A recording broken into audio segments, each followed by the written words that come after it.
It's simple, really. Great stories with a good cup of tea. It's the Tea with Mike show. Tea with Mike fans, on this episode, Justin joins me. Come listen and watch a story that transitions from corporate America to running your own business. So grab a cup of tea, sit back, and enjoy. Alright guys, welcome to another episode of the Tea with Mike show. Joining me for this one is Justin. Welcome to Tea with Mike, Justin. Hey, thank you. Appreciate it. So let's start off pretty generically. So where do you call home? Where do I call home? Phoenix, Arizona. Born and raised. Yep.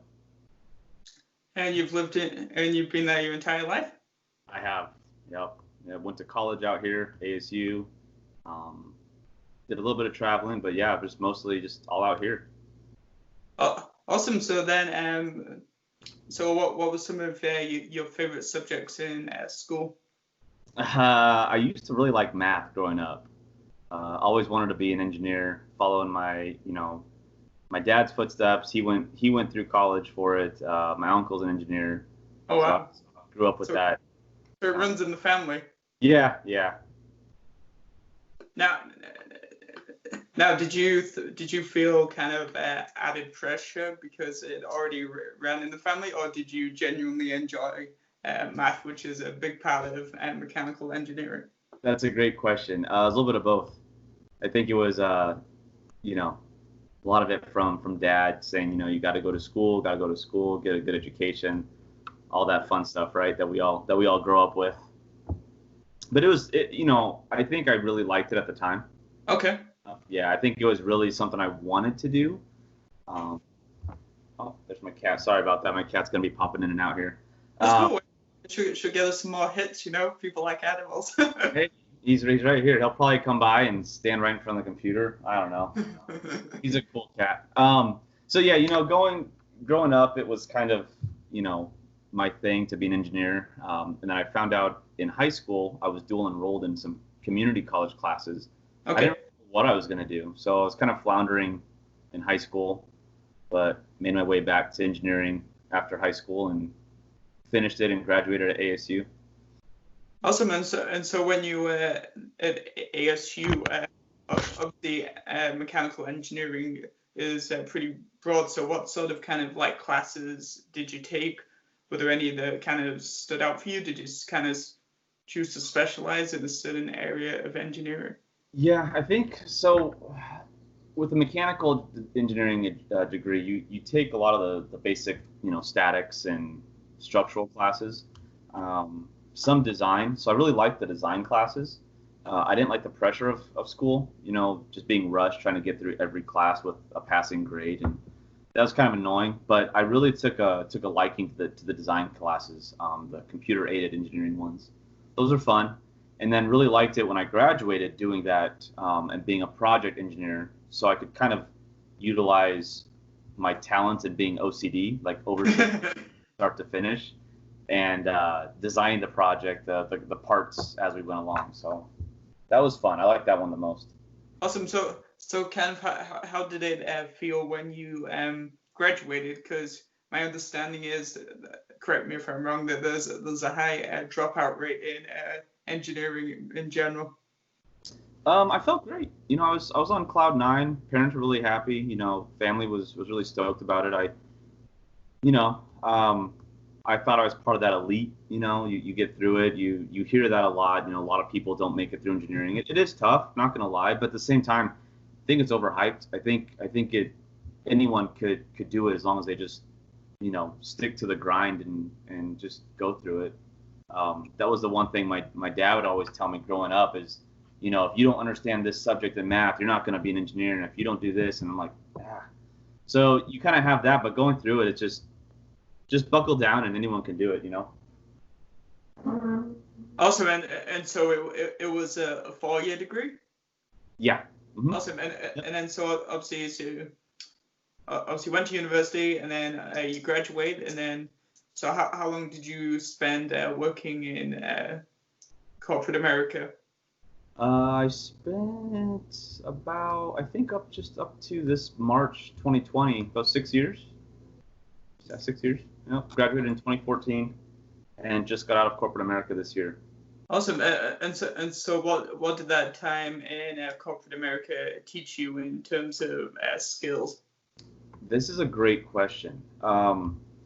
It actually detoured me from wanting to continue being an engineer for a company. And I say that, some will argue, well, then you're not a real passionate engineer or whatever the case may be. But I think I found who I truly was. And that was just a really good business owner coming at it with the view of empathy and trust to the team. And secondly, company culture. I think that's what it really taught me, working for really small companies all the way up to a global company. And anyone can check out my LinkedIn. You'll see my resume there, like who I've worked for. And I really think it taught me, you got to treat your teams better in companies. I would talk to a lot of people, and it's all the same thing.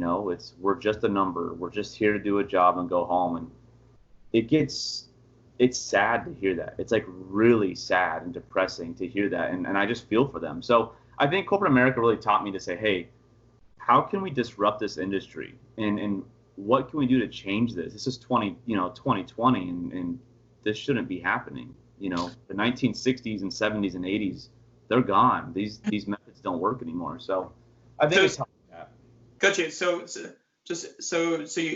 at the beginning it was kind of fulfilling. Obviously, you got through the achievement of getting through university, but then as you began to work in the field, your happiness declined a little bit. It just wasn't as good as fit as you thought in the first place.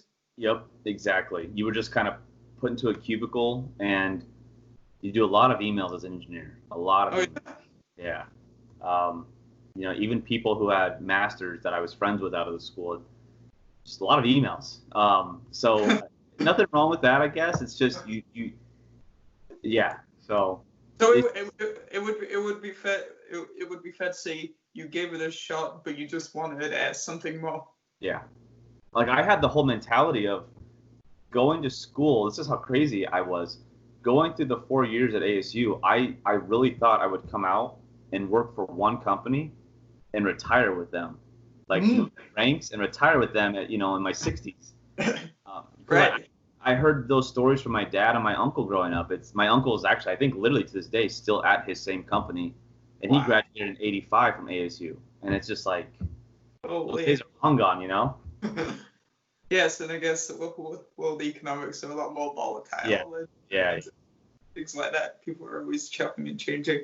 Yep. Also, and then so that's almost like if you're writing a book, that's almost like the first chapter of your life. So when did you first become interested in kind of running your own business and brand building and social media, all of that type of thing?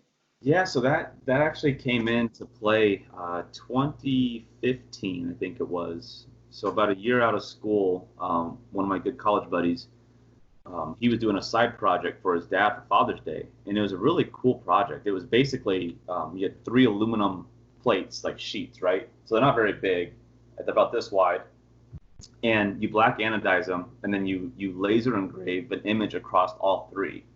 Oh, cool. So you hang these 3 panels on your wall, kind of separated with a little gap, and it makes one image. It was actually a really cool idea.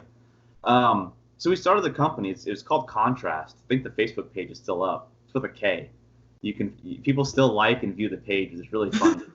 But yeah, it's Contrast, and we started that, and that's when things really hit me, as far as like how fast the world is moving, right? So crazy thing, I came into Contrast not knowing a thing about business development. I didn't have an Instagram. I'm not sure if they were around. I think they were around back then. I had a Facebook, and that was about it. I had no idea how to use YouTube. I had no idea what Twitter was. I didn't know what a tweet was. So I was coming into this thing, fresh, like a baby deer, just fresh, right? Just fresh into this world. And so it took a lot of learning. Unfortunately, we didn't grow the business, like I wanted. Still in the back burner, though. He and I still talk about it to this day. Oh, interesting. but yeah, so that was 2015. Started Contrast. Learned a lot. Learned a lot about social media and all that. And then I think it was 2016 we dabbled in the drop shipping business. Oh yeah, because it was it was that was the emergence, right, of dropshipping. Right. That was like the big step into drop shipping. It wasn't really prevalent at that time, at least not like it has been the past few years, right? It was not really booming yet. So we tried it. Again, I was not well versed in social media, Facebook ads. I was still learning. Okay.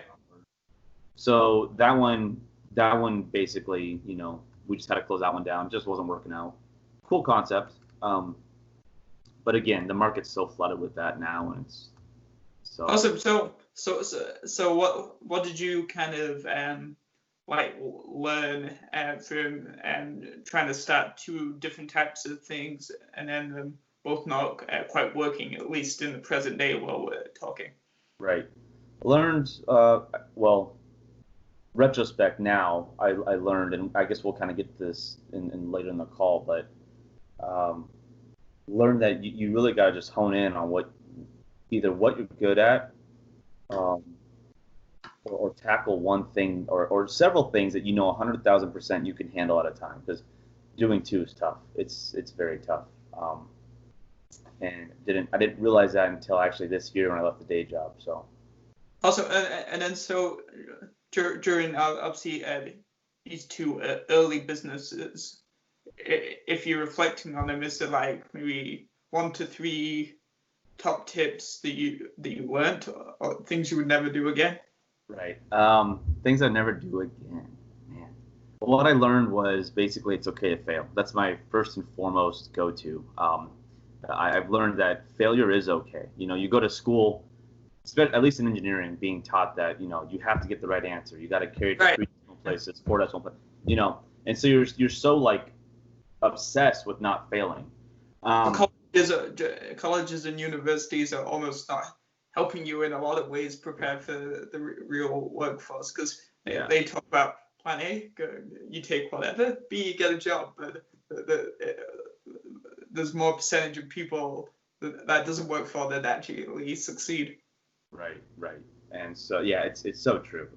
And I see why like the Musks and the Googles and the Apples are slowly getting away from the college degrees, as far as in some ways they don't really care too much about that, right? Because again, it doesn't really prepare you fully for the real world, which is kind of sad.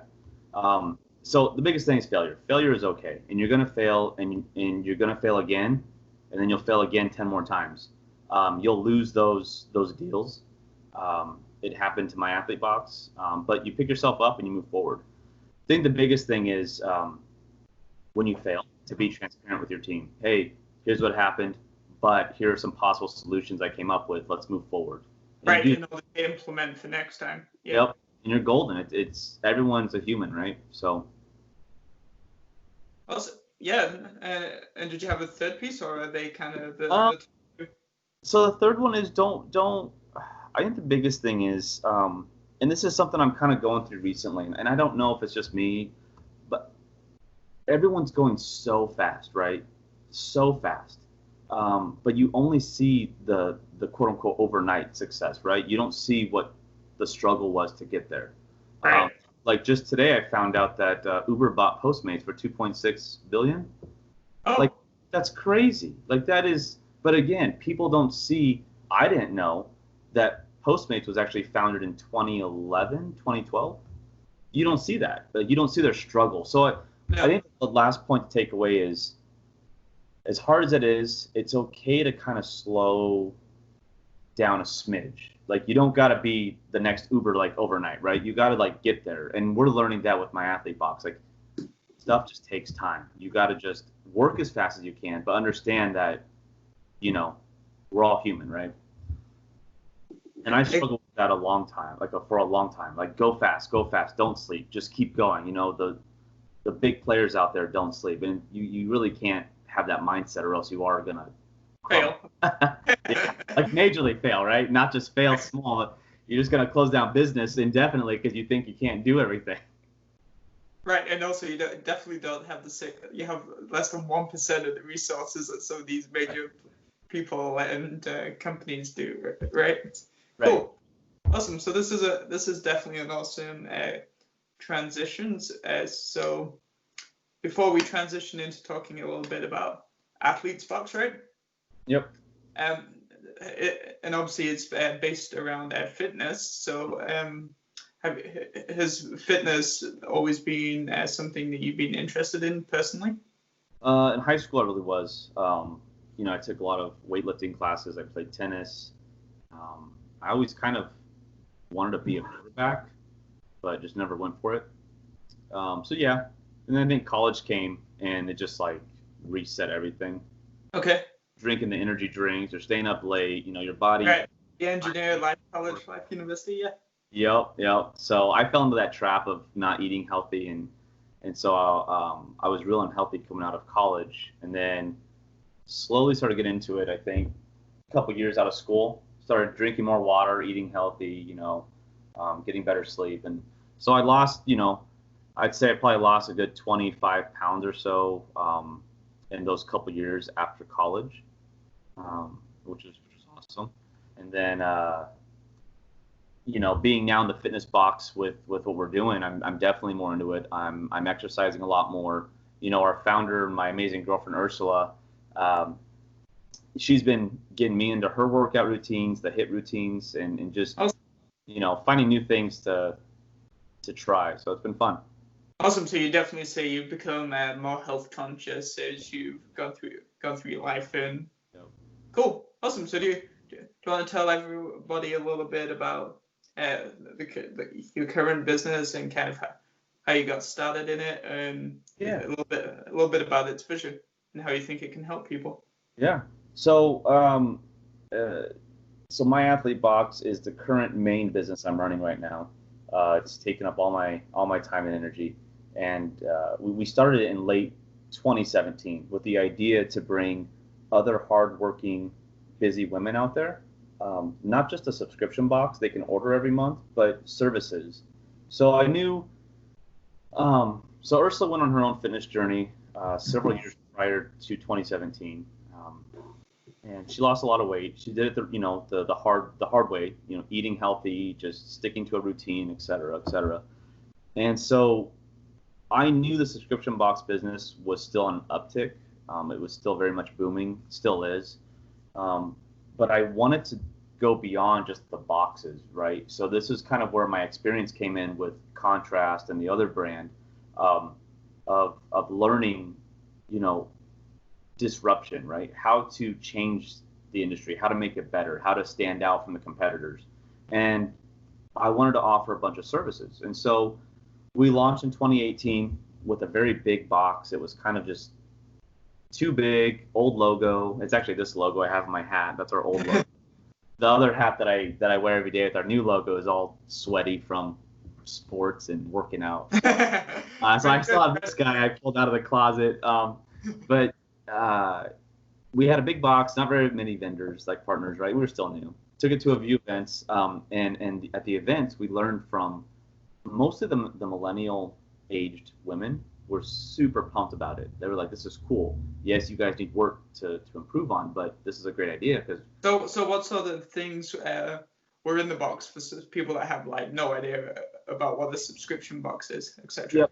So right now, currently, we have 3 tier levels. So we have snacks, all healthy snacks. We have motivational products. We have apparel. We have digital workouts, digital recipes that we offer on the website. We also do beauty products, post-gym care products, basically the whole kind of full circle 360 of right around health, from like you're arriving at your house or you want to work out at home, etc. or whatever, or how am I going to cool down, right? So exactly. It's the full journey. Is that accurate? Yep. Awesome. And so have you, so at what point did you realize that there was a gap in the subscription based market? Like, is there anyone that you kind of modeled your business concept off? Yeah, there were a couple, mostly the CrossFit boxes, the hardcore, hardcore gym boxes, like the fitness ones. But we realized there was really no female fitness box, right? For just Oh, the busy working woman. There really, I mean, there was one or two, I think, at the time, and even to this day, there's only a handful. At least in the U.S., there's not very many. oh, really? That's interesting because not that I know anything about the industry, but I thought there would be lots of competition. Right. Yep. Well, I know there's one big box that does now a men and women's box. They've offered a women's box for a little while, but when we started, they weren't doing a women's box. So just to make sure I understand, so you focused your target audience more on the women's side because you identified through marketing research that there was less competition. Well, actually, it started with Ursula's own fitness journey. Okay. Yeah, it started with her because she took her own fitness journey, and you can check it out on the About Us page. You'll see it's kind of a funny story, but we started from that. She just said, going through my journey, this wasn't offered. Like, there was nothing to help me to accomplish this. And if I could provide a box to other women like me to their doorstep every month, then that's like a win-win. Oh, right. That almost makes for a stronger brand because it's something that's like stand out of a passion and an interest in. Yep. Much easier to talk about something that you're already doing too, right? Yep. Exactly. So what have been some of the opportunities and challenges with it today? Where do I start? Man, the subscription model is very, very tough. If you're shipping out different products, you have to stay ahead, at least 2 to 3 months minimum. You've got to stay ahead, especially if you're a small startup company, very small team, and you don't have a lot of investment from VCs or angels. It's tough. You gotta just plan ahead. That's the first thing. Plan ahead. Secondly, it costs a little bit of money to get into this business. I was fortunate to have the engineering salary to help kind of invest in it. So it was useful working in mechanical. It was, yes, it very much was. So it takes a little bit of capital to get going. Is that in terms of like shipping costs and that sort of thing, or is it shipping? Yeah. You got to make them, haven't you? You got to the product. And then the biggest thing is if you're a small company, which we're still very small relative to other brands, but we have a lot of awareness now and almost not so much buying power, but a lot of exposure out there. That brands are a lot more willing to work with us on pricing now. But when we started out, it was like, hey, we need 5, and they were just like, who are you guys? We'll try to work with you, but we really can't give you much of a price break, Right. So that's the toughest thing. But yeah, those are the biggest things to look out for. And then what about opportunities? Opportunities, well. Positive things, even. Yeah, I think the opportunities, at least from what I've experienced, are you network with so many more people out there. Like the networking that I've made through just my athlete box is incredible. Like you meet great startup founders, you meet great, bigger companies. I mean, we're partnered with Ironman magazine, and they are awesome. And we were so small at an event a year ago. We met them, and they're like, "Sure, let's talk numbers. Let's talk about this." Like, you just meet so many cool people. Secondly, samples, right? We always ask for samples to try before boxes, and we get sent a lot of samples to try out. So it's cool there. The networking and the free product you get to try out is awesome. Oh, awesome. And then, so how has COVID affected business? Great question. More in terms of the operational sides, obviously. Yeah, we've had a few upset subscribers this year.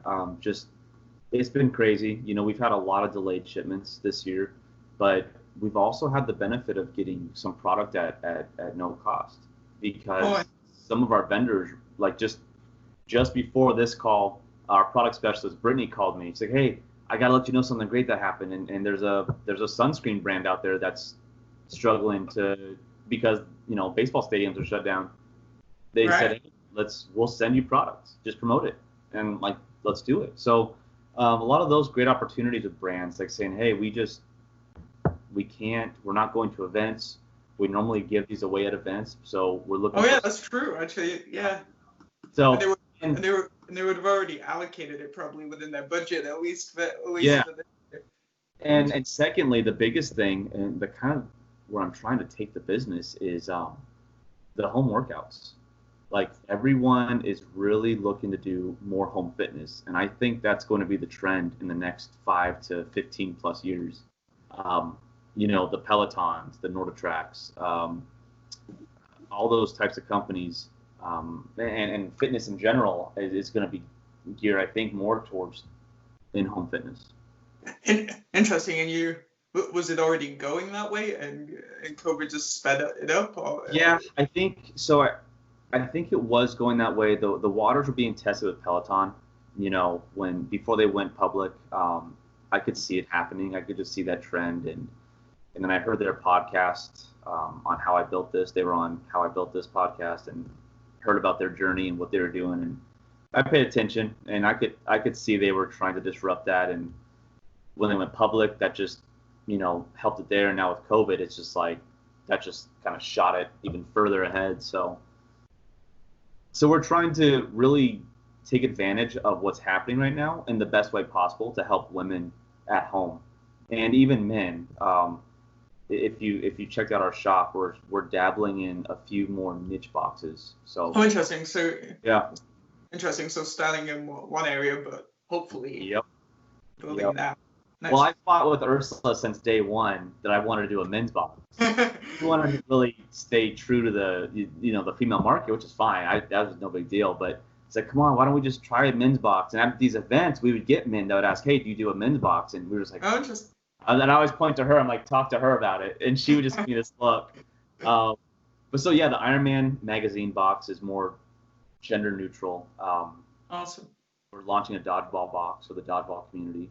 So we're proud to be the first one to kind of bring a fitness box there, and we got a few more. So awesome. Yeah. So it's been great. Awesome. It's been busy. Awesome. Do you want to talk a little bit about the team of people that you work with? Yeah, that'd be great. So and how you probably all complement each other's skill set and why that's important in business in general. Yes, that's a great topic. So it's Ursula's our founder. She handles all the budgeting and the pricing for each month's box, and she works closely with Brittany, our product specialist. So Brittany's done a great job on sourcing the products. She reaches out to these vendors and gets the conversation started. She's been freaking great. And she'll tell us, hey, here's a list of vendors. I'm gonna pass them off to you guys, and it's just a real well-oiled machine. How did you guys meet Brittany? That's a great question. So this was last year.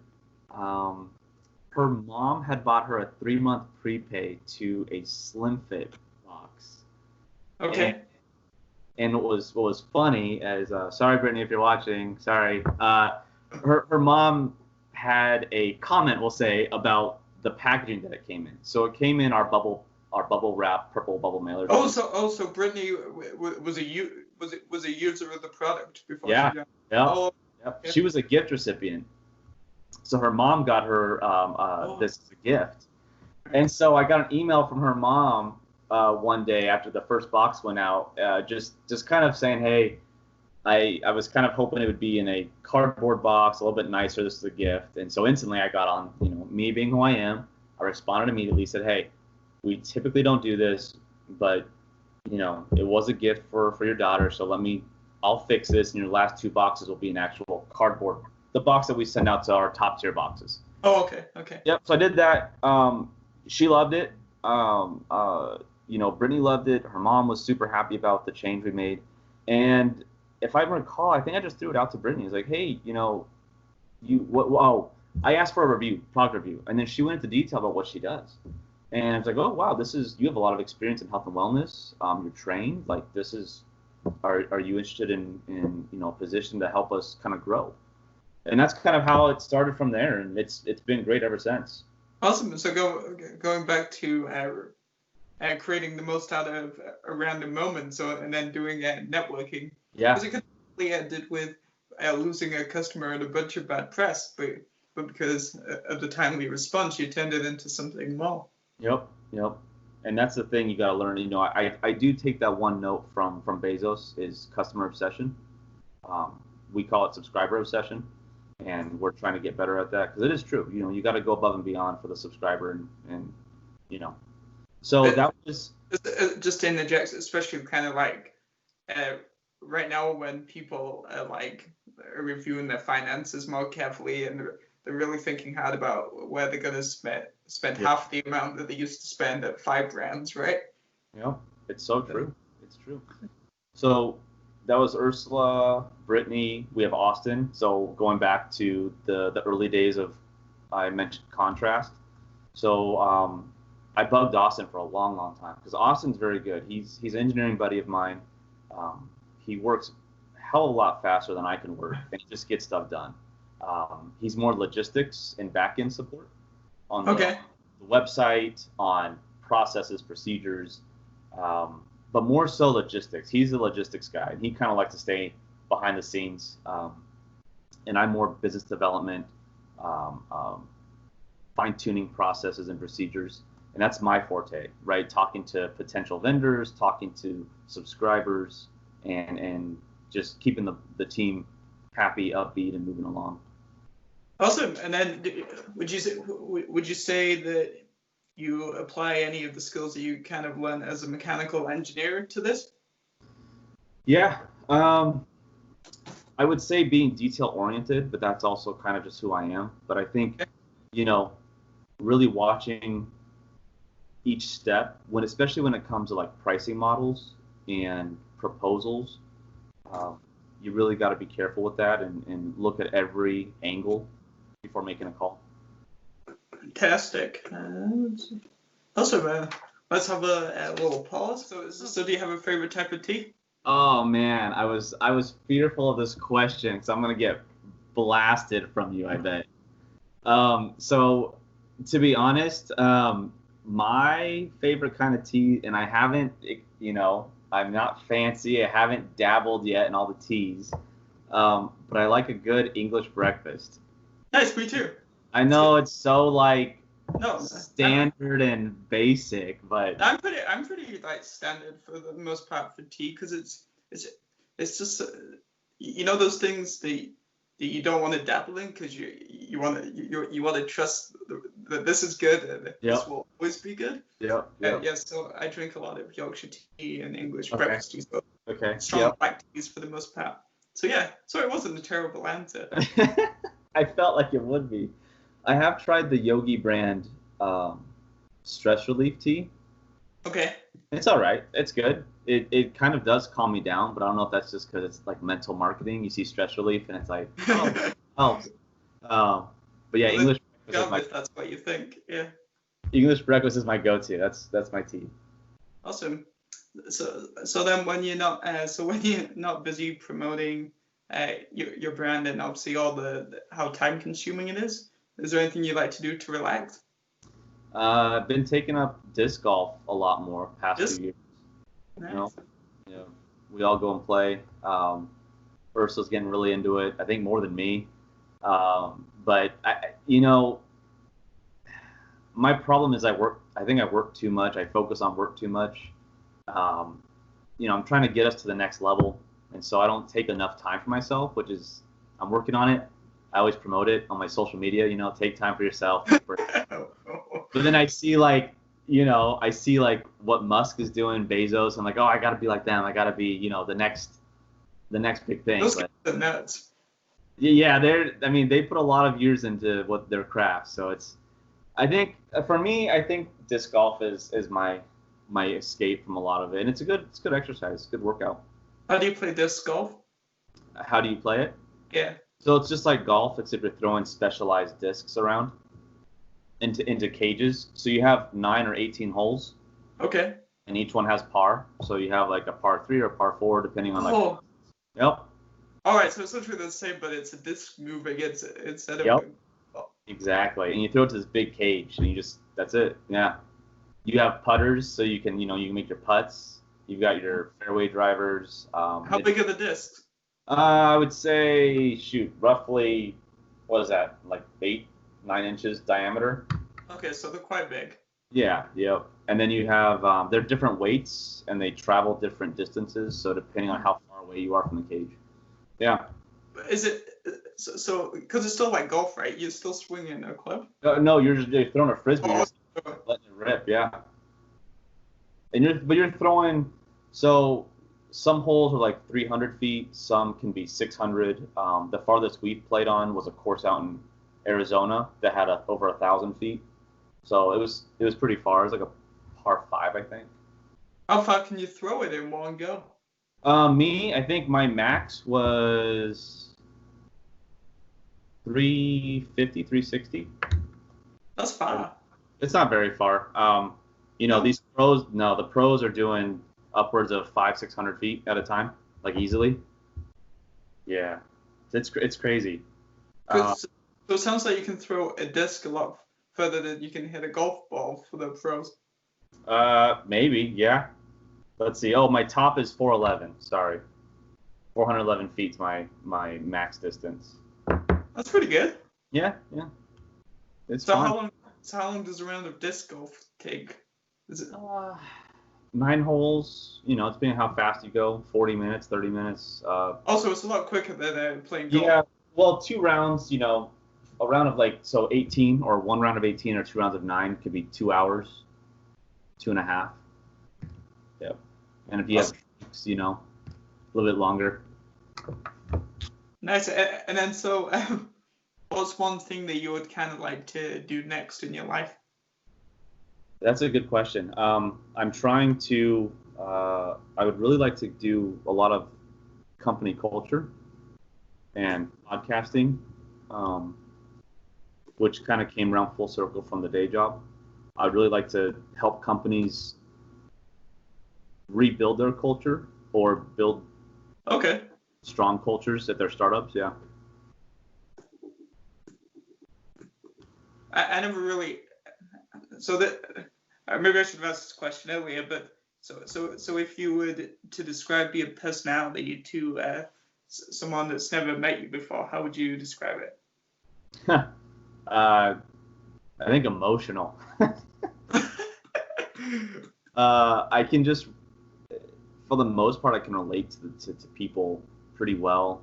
I can read people pretty well for the most part, early on, So I think for me, it's that empathy the empathetic / emotional characteristics, which can be both good and bad, obviously. So. Right. Awesome. Yeah. So as we come towards the end of the show, do you want to leave the audience with one piece of advice, or would you like to ask me a question? One piece of advice. Well, you can choose to ask me a question, either or. Okay. So in a nutshell, what's Mike's journey? Oh, that's a good one. I haven't. In a nutshell, yep. So I lived in England for the first 17 years of my life. Moved to Canada age 17. I'm now 24. Some of my interests, like consistently through my childhood, theater, people, storytelling, I guess curiosity of learning as much as I can about another person. I went to school for theater and entertainment. I worked in theater and events which my favorite part about entertainment is diversity and all the cool, interesting people that you meet. Yeah. I met people from all the way around the world. Then I went back to school and did media and communications because I liked a lot of parts of theater, but I didn't like the corporate side. There you go. At the company that I worked for, obviously that I won't name, wasn't very well run. It was all about the profit and not the people. Oh. Yep. Awesome. Yeah, so I went back to school, did media and communications. Obviously, I graduated in July 2019. Okay, nice. And then obviously the economy has been pretty rough since. Like, whereas there used to be, at least where I am, at least where there used to be like maybe 4 or 5 positions in the marketing department, it's now down to one or two max if you're lucky, and they're looking for people with 20 years of experience. So it's tough to like find words. So just got a regular job and now trying to build my own project, and then decided to integrate the fact that I love people, etc., and storytelling into the Tea with Mike show. Yeah. And it's also very relevant because technology and digital is super powerful, and people have lost the ability to have a conversation. That's a nutshell. Listen. Nice. I love it, man. I love what you're doing. It's cool to see. I see your posts. I see who you're talking to and what you're doing, man. It's awesome. You got something there. I definitely hope to return, the opportunity and favor on the podcast when I get that up and running. 100%. Yeah. Have you on the show, and we'll talk culture, we'll talk 9-to-5 life, and all that fun stuff. There you go. You should call your podcast 9-to-5 Life. The big X. So the description has that. It's actually called Cold Iron Hour. So Cold Iron Hour from when I was in the day job life. Austin, our part owner in MAB, would always say, "Man, you're so blunt. You're so you're transparent with everybody." I'm like, well, I don't know. What do you expect? And so he said, "I'm going to start calling you the Cold Iron Hour. Being real, being blunt." And so that's what the podcast is called. And I just got to get to the point of where I have some time to start interviewing people. Right. Yeah, it'd be cool, man. Awesome. Well, thank you so much for being on the show. Thank you, man. Appreciate it. All right. We'll talk soon. All right, guys. This was another episode of the Tea with Mike show. You'll be able to watch this episode at teawithmike.com. Thanks again, Justin. Thank you. Bye-bye. It's the Tea with Mike show.